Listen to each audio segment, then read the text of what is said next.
სალამი მოგესალმებით, ვაგზელებთ და ვასრულებთ ჯონ მაგარტურის ბიბლიურ კითხვები და პასუხებს სრულიად ბოლო ეს იქნება 1059 კითხვა.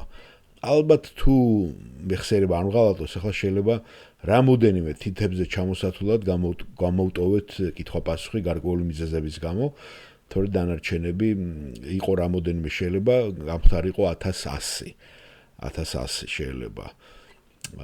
ასევე გამომწერი დღეს ზუსტად მომაწოდა YouTube-მა რომ 2000 გახდა და ვისაც ექნება სურვილი დაუბრუნდეს კითხვებს, ექნებათ საშუალება. ამიტომ ჩვენი მოგზაურობა ჯონ მაგარტურის ბიბლიურ კითხვებსა და პასუხებში დღეს ამოიწურება ამ კითხვით, რომელიც იქნება ბოლო კითხვა, რომელიც ჩაწერილი იქნება 2024 წლის 18 თებერვალს და როგორც ვახსენე 2025-ის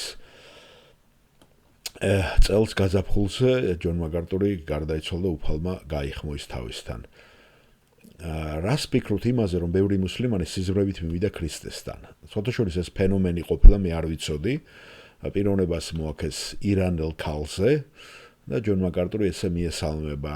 კარგით, ეს არის ბოლო და არა უკანასკნელი კითხვა ამბობს. ნახეთ, სადაც არის ხო?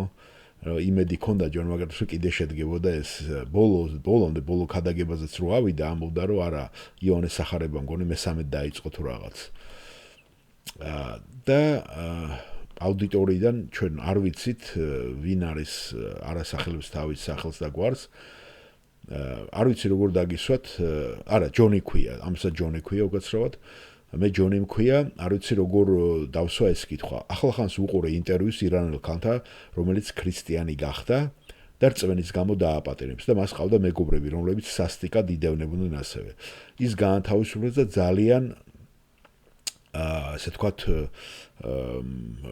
კარგად გამოიყურებოდა. ერთ მომენტში, როდესაც მას კითხეს თუ როგორ მივიდა რწმენამდე, მან ახსენა, რომ ეს ნაწილობრივ იესოს სიზმრების გამო იყო, რომ მას ესიზმრებოდა იესო ქრისტეს სიზმრებში. არ ვიცი, ბოლო წლების განმავლობაში სხვა მტკიცებებიც და ცნობებიც არსებობდა ამის შესახებ. ამიტომ უბრალოდ მინდოდა მეკითხა, რას ფიქრობთ ამაზე ბიბლიურად, რამდენად სწორია ეს? და ჯონ მაგარტური პასუხობს. ეს ძალიან მნიშვნელოვანი კითხვაა და ბევრი წამიკითხავს ამის შესახებ, რომ სავარაუდოდ ბევრი მუსლიმანები სიზმრის მეშვეობით მიდიან ქრისტეს რწმენამდე. მე პირადად ჯონ მაგარტურს ამისი არ მჯერა, ფიქრობ, რომ შესაძლოა ეს აზრი სიზმარში მოვიდეს, რადგან სიზმრები თქვენი რეალური შიშები, იმედები, ფიქრებია, ხო, რასაც ცხოვრებაში განიცდით. მაგრამ თქვენ უნდა გქონდეთ აუცილებლად შეხება სახარებასთან, რათა რეალურ რწმენამდე მიხვიდეთ. შესაძლოა სიზმარში გქონდეთ შიში, საშინელი სიზმარი, რომ იყავით გარიყული, რომ გდევნიდენ, რომ არ იცნობდით ქრისტეს და რომ ამის გამო შეიძლება რაღაცნაირად სული დაიღუპოთ, ხო? ან ძიმე დაავადით და სიცოცხლე წაგართვეს. ამიტომ ფიქრობ, რომ შეიძლება გარკვეული მოტივაცია არსებობდეს, როდესაც გონება მუშაობს, სანამ ძილიც რეჟიმში ვიმყოფებით.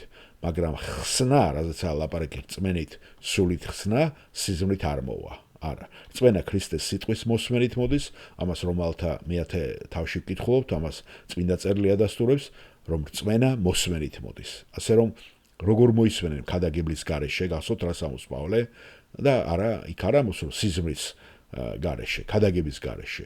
უბრალოდ ფიქრობ, რომ სახარების ჭეშმარიტება უნდა იყოს ნათლად ჩამოყალიბებული ადამიანებისათვის, მიწოდებული ღვთის სიტყვიდან.